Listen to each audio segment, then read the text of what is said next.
Hello, beautiful human. You're about to listen to Eternal Sunshine in a way you can't listen anywhere else. You're about to listen with me, Zach Sang, and the one and only Ariana Grande. We're rolling. Zach Sang. We just listened to Intro End of the World. Why are we making music now? I don't know. I did not plan to. I didn't have the goal to make an album. I actually was really opposed to coming out with music until after Wicked, either both parts or just the one part. I wasn't sure how it would feel. But as soon as the strike began, I came to New York, and just for fun, just to see how it would feel, Max Martin came to New York to spend a week with me at Jungle City Studios here, and it all just kind of started pouring out. And after our first week together, I kept coming to the studio every day by myself, and it just kind of kept organically happening that way. So I just decided to react and listen to that, and I thought maybe it should come out. If it's coming out of me this way, maybe it should be shared this way. I love it. It's in the heights. There's a reason why so much came out so easily, right? Yeah, I think it had just really been a long time. Honestly, it had just been such a long time. The last time we spoke was 4 years ago. Positions was 2020. The last time we spoke, it was on Zoom because we were in the pandemic. There was a gourd. It had been a long time, and I think my relationship to music changed and healed a lot through taking space from it. I think I learned so much from Glinda, and through Glinda, I kind of healed a lot of parts of myself alongside and through her. And it actually helped me heal a lot of my own personal weird stuff that I had with my relationship to music and to being an artist and to that like persona. And I was able to kind of come home and address it and sit with it and change the things that weren't working and fall in love with it again. And it all kind of, it all happened absolutely how it was meant to be. What was the hardest song to write, and what was the easiest song to write on this album? Oh God, hardest, I think Bye. Honestly, it's a very simple and silly lyric, and it's not, but it was hard for the reason that I desperately didn't want it to sound like a fuck you.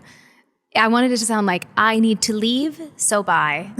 You know, like I wanted it to be kind of rooted in self-awareness and like not fuck you, you go, but with love, I'm emigrating from the situation. That's why I put it after the intro, End of the World, because it asks a question that is sort of takes accountability and is self-aware, and then going into Bye is like prefacing it, because I think my biggest fear when it comes to songwriting in general is just kind of, even if the concept is strong and even if empowerment is important and I want to empower people, making sure that it is kind and that it leads with empathy and that it has that. And it's still fun, but it's like, I just wanted to make sure it wasn't like any sort of harshness that isn't in my DNA. But also beautifully aware. And I think, dude, it's not the first time that I've been hostage to these tears.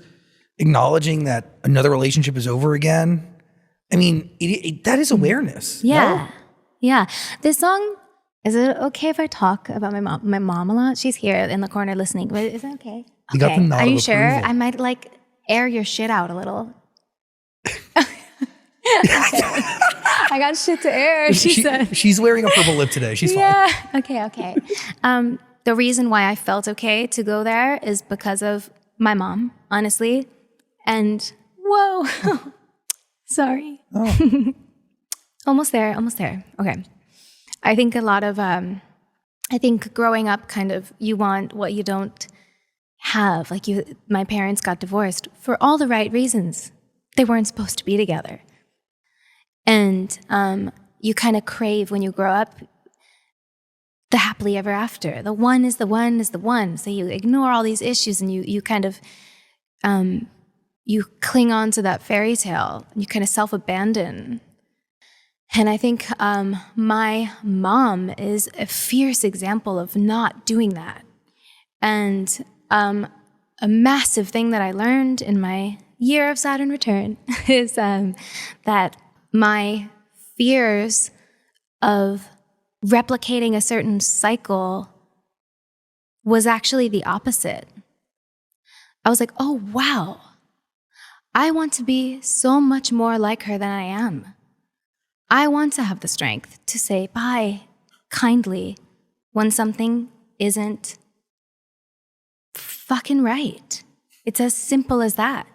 And she's the strongest, most brilliant person I know. And it's also a disco track, which is my mom's favorite thing in the world. So it kind of feels like my mom's song, or like something that I wrote from my mom's perspective almost, because that's something that I watched her do a few times. And yeah, that's kind of like I watched my mom do the same thing. Yeah. And there's strength in goodbye. Yeah.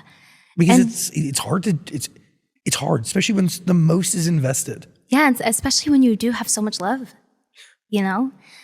So yeah, that's a kind of a pattern that I realized I don't need to be afraid of, because it means doing the right thing. It means listening to your soul and not being afraid to be uncomfortable.